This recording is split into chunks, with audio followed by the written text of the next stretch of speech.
নবীর হাদিস শুনেন, আল্লাহর নবী বলছেন কিয়ামতের কঠিন ময়দানে এই পৃথিবীর মানুষ যারা থাকবে এদের মধ্যে সবচেয়ে বিপদে কারা পড়বে, সবচেয়ে অসহায় কারা হবে? নবীজি বলেন সাহাবীরা, কিয়ামতের ময়দানে সবচেয়ে অসহায় কারা হবে বলো তো? সাহাবায়ে কেরাম রাদিয়াল্লাহু আনহুম আজমাইন বলেন আল্লাহু ওয়া রাসূলুহু আ'লাম, আল্লাহর রাসূল ভালো জানেন। নবীজি বললেন কিয়ামতের ময়দানে সবচেয়ে অসহায় সেই ব্যক্তি যেই ব্যক্তির নেক আমলের পাহাড় থাকবে কিন্তু নেক আমল কাজে আসবে না। কেন কাজে আসবে না?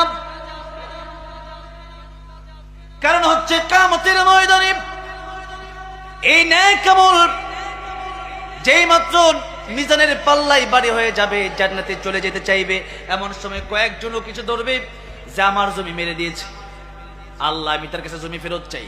ওই দিন কি জমি ফেরত দেওয়া সম্ভব? হ্যাঁ, যশোরের এই জায়গায় থাকবে নাকি উনি?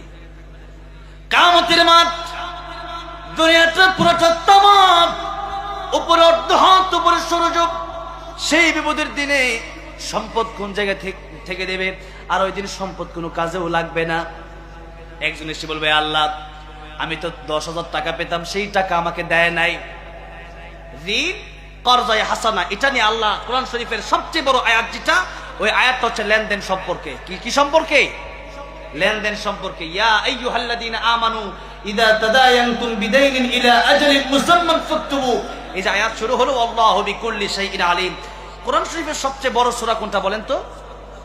হ্যাঁ, সূরা বাকারার সবচেয়ে বড় যে আয়াতটা, এই আয়াতটা নাযিল করেছেন লেনদেন সম্পর্কে। বান্দার হক এত বড় যে আল্লাহর হক আল্লাহ চাইলে মাফ করে দিতে পারেন, তওবার মাধ্যমে মাফ হয়ে যেতে পারে। কিন্তু মানুষের টাকা মেরে দিয়েছেন, এই হক মাফ হবে না।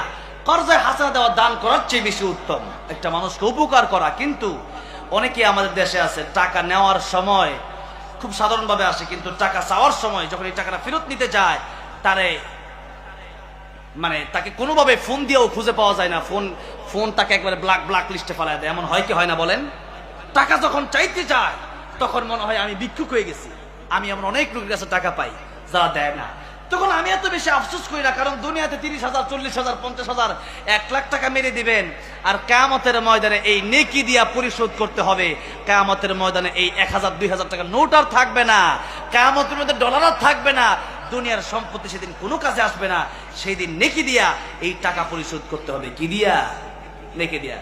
আল্লাহর নবী বললেন, মানুষের হক যারা নষ্ট করে, মেয়ের হক যারা নষ্ট করে, বোনের হক যারা নষ্ট করে, ভাইয়ের হক যারা নষ্ট করে, বান্দার হক নষ্ট করলে কিয়ামতের ময়দানে এই নেকিগুলো তার দিয়ে দেওয়া লাগবে। নামাজও পড়ছেন, আবার একজন টাকাও মেরে দিচ্ছেন। নামাজও পড়ছেন, সুদও খাইছেন, ঘুষও